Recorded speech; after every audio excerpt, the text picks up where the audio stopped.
masquer le reste du jour. Mais la pénurie est ailleurs, dans ce qu'on touche, dans ce qu'on bâtit. La construction n'étouffe pas par hasard, pas par oubli. C'est la crise du sable, celui qui tient les murs, pas celui des cartes postales, celui qu'on ne remplace plus. Le sable qui fait le béton, qui fait tenir les villes, pas celui qu'on ramasse, c'est celui qui manque et ça vacille. C'est la crise du bois, des forêts sous contrat, coupé, compté, revendu avant même d'être là. Crise de toutes les matières premières, vraies, réelles, pas seulement le pétrole qu'ils brandissent comme modèle.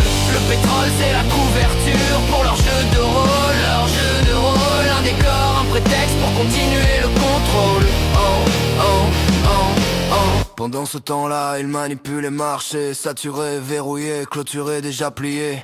Ils se battent pour des miettes sur des plateaux vides, et ceux qu'ils prennent en moins laissent les pays livides. En main de richissimes tordus, qui dépensent sans jamais produire, qui pensent posséder l'argent parce qu'ils ont appris à le faire circuler.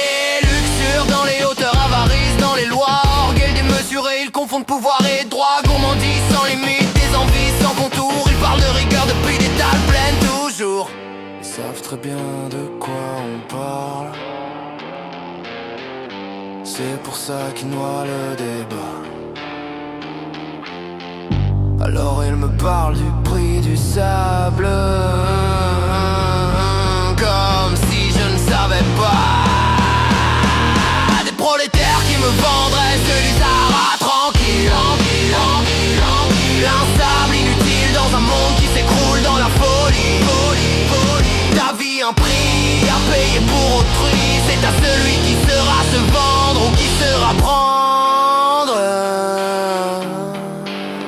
Nous qui sera prendre.